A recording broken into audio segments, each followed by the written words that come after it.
Hello dear students, आज के video में हम यूनिट फर्स्ट का एक इम्पॉर्टेंट चैप्टर पार्शियल फ्रैक्शंस यानी कि आंशिक भिन्नें स्टार्ट कर रहे हैं। ये टॉपिक आप लोगों के सेक्शन बी में 6 मार्क्स के लिए इम्पॉर्टेंट है और कभी कभी इससे सेक्शन सी में 10 मार्क्स का क्वेश्चन भी एग्ज़ाम में पूछा जाता है। इस चैप्टर के क्वेश्चन करने के लिए आपको बहुत ज़्यादा फार्मूले लर्न नहीं करने हैं।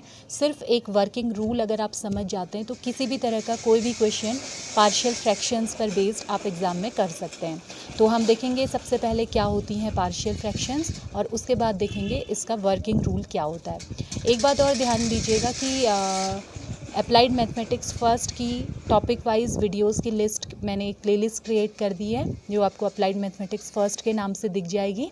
और दूसरा मोस्ट इम्पॉर्टेंट टॉपिक्स की भी मैंने एक प्लेलिस्ट क्रिएट कर दी है जो आपको मोस्ट इम्पॉर्टेंट टॉपिक्स के नाम से प्लेलिस्ट सेक्शन में मिल जाएगी। तो आप वहाँ पर जाकर उन्हें ज़रूर देखिएगा।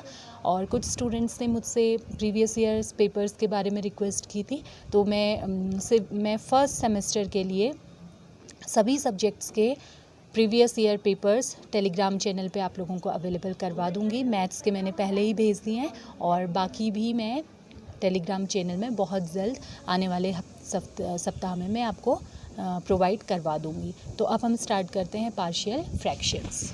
तो जैसा कि मैंने सबसे पहले आपसे कहा कि पार्शियल फ्रैक्शंस क्या होती हैं ये आप लोगों के लिए समझना बहुत ज़रूरी है।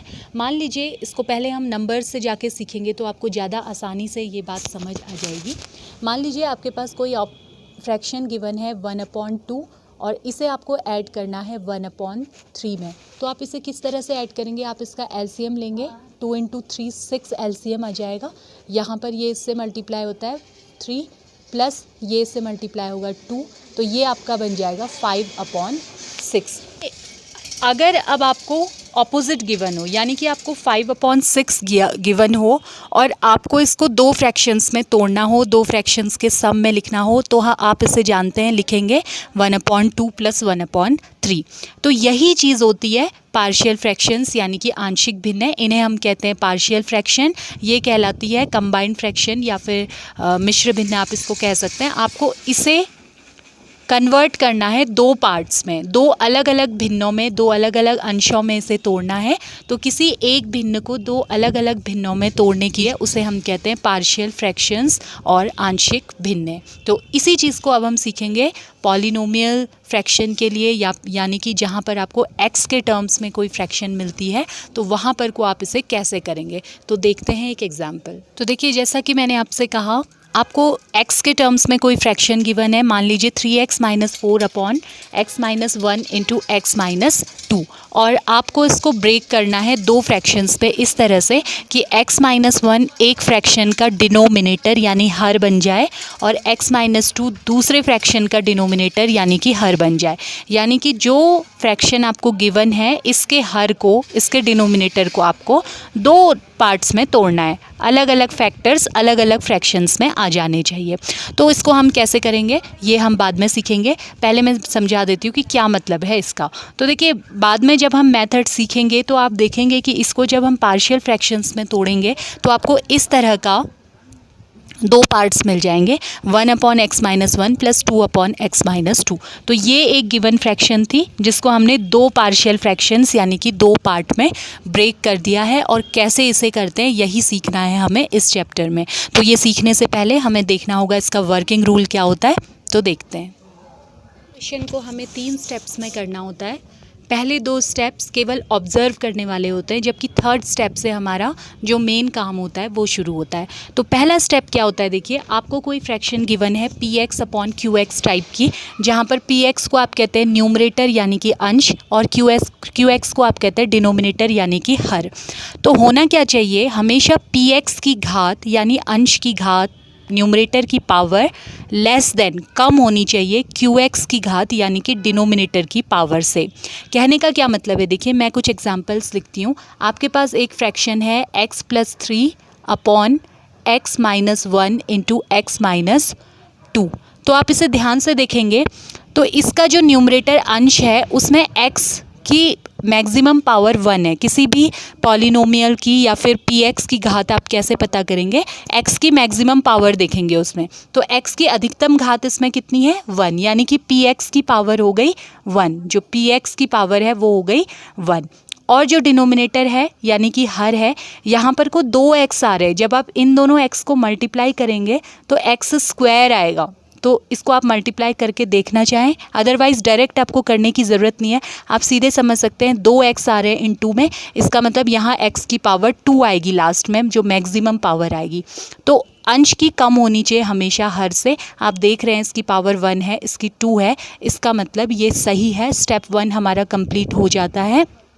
जहाँ पर ऐसा ना हो, अब अगर मैं इसको बना दूँ x² + 3 upon x - 1 into x - 2, तो अब आप ध्यान दीजिए यहाँ पर न्यूमरेटर की अंश की मैक्सिमम पावर हो गई है 2 और डिनोमिनेटर की मैक्सिमम पावर हो गई है 2x हैं, मल्टीप्लाई करने के बाद x² ज़रूर बनेगा, तो इसकी भी मैक्सिमम पावर होगी 2।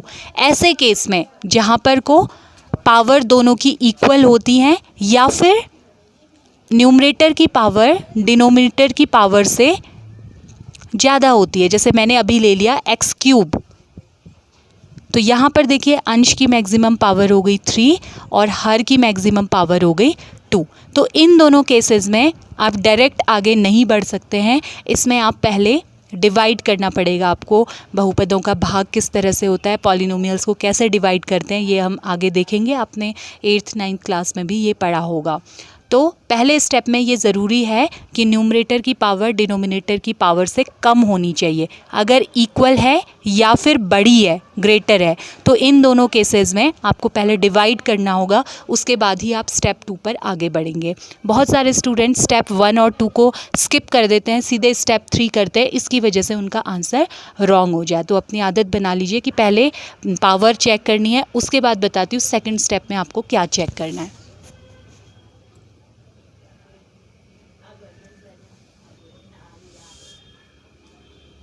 स्टेप सेकंड में हमको केवल डिनोमिनेटर यानी कि हर को देखना होता है। देखिए पिछले क्वेश्चन में मैंने जो डिनोमिनेटर लिया था उसमें 2 फैक्टर्स गिवन थे। अगर आपको इसी तरह का दिखता है जिसमें हर डिनोमिनेटर पहले से फैक्टर्स यानी कि गुणनखंड के रूप में दिया हुआ है, तो आपको कुछ नहीं करना है, स्टेप 2 को छोड़ देना है। लेकिन अगर आपको हर इस फॉर्म में दिखाई देता है कि आपको एक क्वाड्रेटिक इक्वेशन या फिर क्यूबिक इक्वेशन दी रहती है, द्विघात या त्रिघात बहुपद जिसके गुणनखंड हो सकते हैं, जिसके फैक्टराइजेशन जिसका पॉसिबल है, तो ज़रूर आपको सेकंड स्टेप में पहले फैक्टर करने हैं, उसके बाद आपको स्टेप 3 में बढ़ना है। अगर आप यहाँ पर फैक्टर नहीं करते हैं तो भी आपका आंसर रॉन्ग आएगा। तो आपने इसके फैक्टर करना सीखा होगा।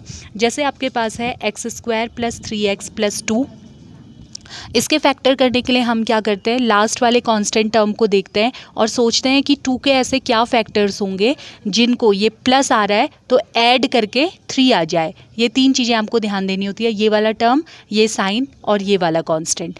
तो 2 के ऐसे फैक्टर्स आप देख रहे हैं 2 × 1 फैक्टर्स यानी कि जिनको मल्टीप्लाई करके 2 आ जाए, तो 2 × 1 जो 2 फैक्टर बन रहे हैं इनका सम 3 के इक्वल आ रहा है, 3 के बराबर इनका योग आ रहा है। तो आप यहाँ पर क्या कर सकते हैं, x² प्लस इस 3 की जगह पर रख सकते हैं 2 + 1 x, 3 को 2 + 1 लिखा जा सकता है +2। तो अब ये आपका बन जाएगा x², इसे अंदर मल्टीप्लाई करेंगे प्लस 2x प्लस इसे अंदर मल्टीप्लाई करेंगे x + 2। तो यहाँ पर जब आप x कॉमन लेंगे तो ये हो जाएगा x + 2 प्लस यहाँ 1 कॉमन लेंगे तो ये हो जाएगा x + 2। तो अब इन दोनों में से x + 2 कॉमन ले लेंगे, तो x + 2 कॉमन लेने पर अब आपका आ जाएगा इधर x + 1। तो इस तरह से हर के आपको फैक्टर कर लेने हैं, गुणनखंड कर लेने हैं अगर पॉसिबल हैं तो।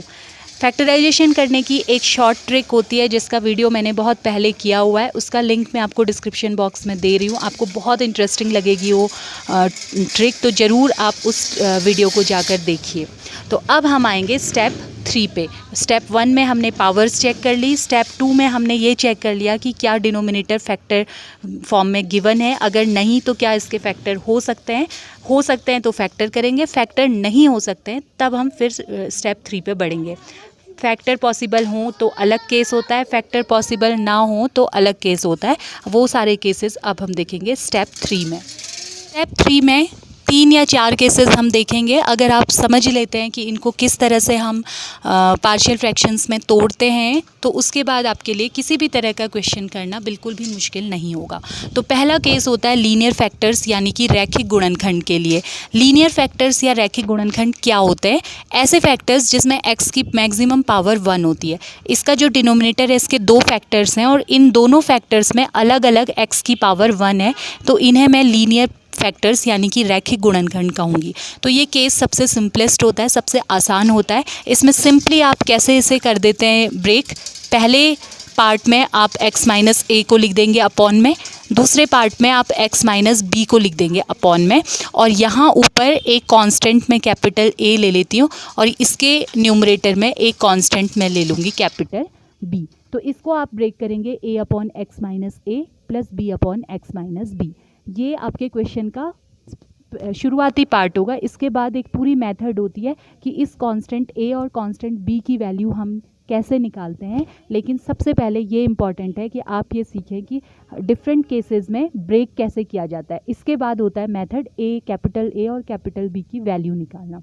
तो लीनियर फैक्टर्स के केस में मैंने बताया कि सिंपल से आपको दोनों फैक्टर अलग अलग कर देने हैं और उनके ऊपर कॉन्स्टेंट्स लिख देने हैं, कैपिटल A कैपिटल B। अगर यहाँ पर एक और फैक्टर होता है x माइनस सी, तो यहाँ पर हम तीसरा पार्ट लिख देते c अपॉन एक्स माइनस सी। तो केस 1 होता है ये। अब आते हैं केस 2 पे।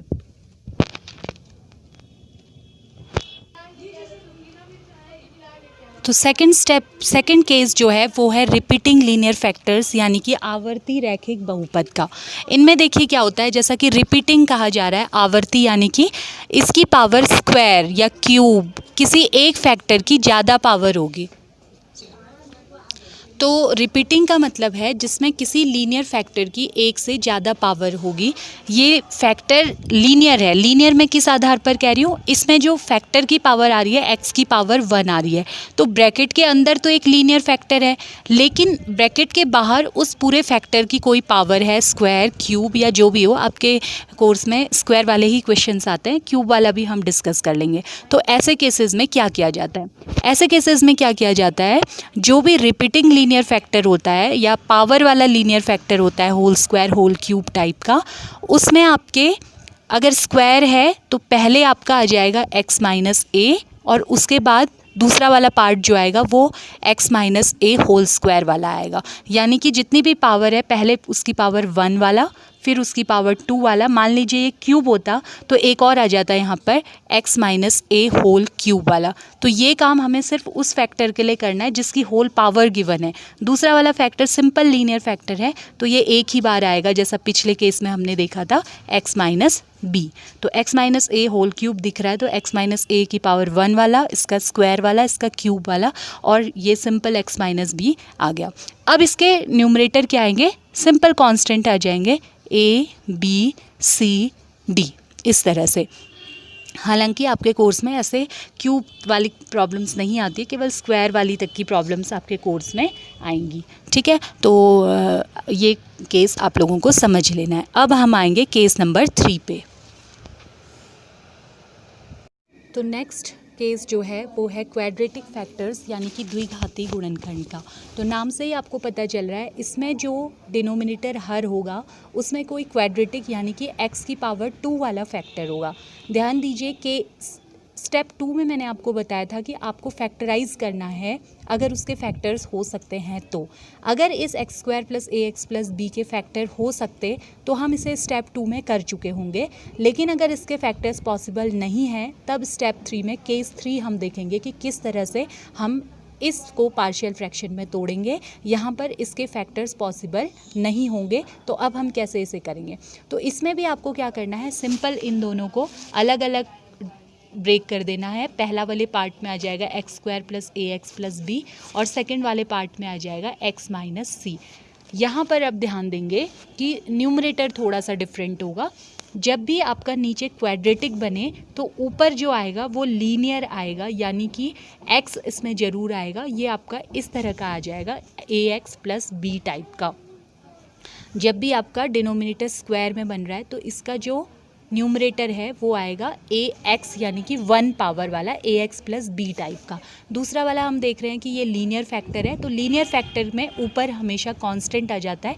कैपिटल C मैं यहाँ लिख देती हूँ, a b और आ गए हैं तो तीसरा मैं लिख देती हूँ कैपिटल C। ये स्मॉल c अलग है, ये कैपिटल C अलग है। तो लीनियर के ऊपर हमेशा कैपिटल C या कोई भी कांस्टेंट आ जाएगा, और क्वाड्रेटिक के ऊपर एक लीनियर यानी रैखिक बहुपद यानी कि x वाला टर्म आएगा तो ax प्लस बी टाइप का आएगा। तो ये इम्पॉर्टेंट है। ये है हमारा केस नंबर 3। केस नंबर 4 हम एक मिक्स्ड कंडीशन ले लेंगे जिसमें ये सारी चीज़ें इन्वॉल्व हो जाएंगी। तो देखिए केस नंबर 4 में मैंने एक मिक्स्ड कंडीशन ले ली है जिसमें पिछले तीनों केसेस आ गए हैं। लीनियर फैक्टर भी आ गया है, रिपीटिंग लीनियर फैक्टर भी आ गया है और क्वाड्रेटिक फैक्टर भी आ गया है। तो इसे हम कैसे करेंगे, तीनों केसेस में जो हमने सीखा वो हम इसमें अप्लाई कर लेंगे। हालांकि क्वेश्चंस में आपके इतनी डिफ़िकल्ट प्रॉब्लम नहीं आती है, लेकिन आपको तीनों केसेस अच्छी तरह समझ में आ जाएं, इसलिए मैं आपको ये केस बता दे रही हूँ। तो सबसे पहले मैंने कहा था कि जो भी लीनियर फैक्टर वाले क्वेश्चंस होते हैं उसमें सिंपल फैक्टर आ जाता है। पहला फैक्टर अपॉन में आ गया x माइनस ए, और इसके न्यूमरेटर यानी अंश में कोई भी कांस्टेंट, जैसे मैं लिख दूंगी कैपिटल A, सिंपल कोई कांस्टेंट आएगा। प्लस अब जो रिपीटिंग लीनियर फैक्टर वाले हैं उसमें मैंने आपको क्या बताया कि एक एक करके सारी पावर्स उसकी आएंगी। x minus B whole square है तो पहले x माइनस बी की पावर 1 आएगा, फिर x माइनस बी की पावर 2 आएगा। अगर क्यूब होता तो फिर आता है x माइनस बी की पावर 3। तो सबसे पहले x माइनस बी वाला टर्म आएगा, फिर उसके बाद x minus B whole square वाला टर्म आएगा। स्क्वायर तक ही है तो इतना ही आएगा, और कांस्टेंट इसमें भी सिंपल कांस्टेंट ही आते हैं, प्लस कैपिटल B और कैपिटल C। तो रिपीटिंग वाले में भी जो न्यूमरेटर यानी अंश है उसमें सिंपल कांस्टेंट आते हैं B और C। प्लस अब थर्ड लास्ट जो फैक्टर है उसके लिए क्या होगा, ये थर्ड केस हो गया। थर्ड केस में मैंने आपको क्या बताया, ये तो सिंपल इसके साथ आ जाएगा एक्स स्क्वायर प्लस सी एक्स प्लस डी, लेकिन क्वाड्रेटिक फैक्टर है इसके और इसके फैक्टर नहीं हो पा रहे होंगे, क्वाड्रेटिक वाला है ये। तो इसमें क्या होता है, इसका न्यूमरेटर थोड़ा सा अलग होता है, आपको ध्यान देना है। ये आपका आ जाएगा एक्स वाला यानी कि डी एक्स, और साथ में एक अलग से कॉन्स्टेंट भी आता है डी एक्स प्लस ई टाइप का। तो ये मैंने केवल समराइज़ करने के लिए बताया है, इतनी डिफ़िकल्ट प्रॉब्लम आपके कोर्स में नहीं आती है। तो कुछ एग्जांपल्स देख लेते हैं। आज हम केवल सीखेंगे इनको ब्रेक कैसे करते हैं। नेक्स्ट वीडियो में हम सीखेंगे इन constants A B C D E की वैल्यू हम कैसे फाइंड करते हैं। तो देखते हैं कुछ एग्जांपल्स। ये 3 प्रॉब्लम्स मैंने यहाँ पर ली है। यहाँ पर हम केवल स्टेप 3 को डिस्कस कर रहे हैं। ये सारे ही ऐसे क्वेश्चन मैंने लिए हैं जिसमें स्टेप 1 और स्टेप 2 ऑटोमेटिकली सही होंगे, यानी कि न्यूमरेटर की पावर डिनोमिनेटर की पावर से कम होगी, और हर जो है आपको फैक्टराइज्ड फॉर्म में गुणनखंड के रूप में दिया होगा। मैं ये केवल स्टेप 3 को आपको समझा रही हूँ जिसमें आपको पार्शियल फ्रैक्शन में ब्रेक करना है। स्टेप 3 में मैंने आपको 4 केस बताए, वो चारों केस स्टेप 3 में बताए हैं। केवल उन केसेस को मैं यहाँ पर डिस्कस कर रही हूँ, ठीक है। तो सबसे पहला केस मैंने बताया जो लीनियर फैक्टर्स का होता है। तो जो लीनियर फैक्टर्स वाले क्वेश्चन होते हैं उसमें सिंपली मैंने कह दिया कि जो भी आपको हर दिए हुए हैं इसके गुणनखंड डिनोमिनेटर के फैक्टर्स, उनको सिंपली आपने ब्रेक कर देना है। पहला पार्ट आ जाएगा x माइनस 2, दूसरा पार्ट आ जाएगा x माइनस 3, हमेशा बीच में प्लस का साइन रहेगा, और ऊपर सिंपल कॉन्स्टेंट्स आ जाएंगे कैपिटल A कैपिटल B। दूसरा केस ये ले लिया, इसमें रिपीटिंग लीनियर फैक्टर वाला क्वेश्चन है और एक सिंपल लीनियर फैक्टर भी आ रहा है। तो जो सिंपल लीनियर फैक्टर है वो तो सिंपली x प्लस 2, इसके ऊपर a आ जाएगा, प्लस जो रिपीटिंग वाला है इसमें क्या होगा, दोनों पावर्स आएंगी। पहले x माइनस 1 आएगा, प्लस फिर उसके बाद x माइनस 1 होल स्क्वायर, दोनों आएंगे, और इसके ऊपर भी सिंपल कॉन्स्टेंट्स आते हैं a b c टाइप के, ठीक है। थर्ड केस जो ये है तो इसमें क्या होगा, पहला वाला तो सिंपल लीनियर फैक्टर है तो ये सिंपली आपका आ जाएगा x माइनस 1, और लीनियर फैक्टर के न्यूमरेटर में a आ जाता है, प्लस ये क्वाड्रेटिक है। क्वाड्रेटिक में क्या होता है, क्वाड्रेटिक फैक्टर जो आपको गिवन होता है इसमें आपको जो न्यूमरेटर होता है वो x की पावर वाला टर्म आता है। तो इसमें एक पहले आ चुका था कांस्टेंट, तो अब मैं लिख दूंगी bx प्लस c। तो इस तरह का आपका ये पार्शियल फ्रैक्शंस में आप इस तरह से ब्रेक करेंगे। बाकी जब आगे हम क्वेश्चंस डिस्कस करेंगे तो ये सारी मेथड आपको और भी ज़्यादा क्लियर हो जाएगी। तो ये तीनों प्रैक्टिस प्रॉब्लम्स जो आपको स्क्रीन में दिख रही हैं, ये आपको सॉल्व नहीं करनी है, केवल इनको जो मैंने स्टेप 3 में बताया पार्शियल फ्रैक्शंस में कैसे आप ब्रेक करेंगे, यानी कि constants capital A, capital B, capital C का यूज़ करके केवल कैसे आप इनको पार्शियल फ्रैक्शन में ब्रेक करेंगे, इसका आंसर आप मुझे कमेंट सेक्शन में देंगे। कल के वीडियो में फिर हम सीखेंगे कि ये जो कॉन्स्टेंट्स हम लिखते हैं कैपिटल A, B, C, इनकी वैल्यू हम कैसे फाइंड करते हैं। तो ये क्वेश्चन बहुत ज़्यादा इंपॉर्टेंट है। अगर आपको कोई कन्फ्यूज़न रह गया हो तो आप मुझे ज़रूर कमेंट बॉक्स में लिखें। तो मिलेंगे नेक्स्ट वीडियो में। Thanks for watching the video.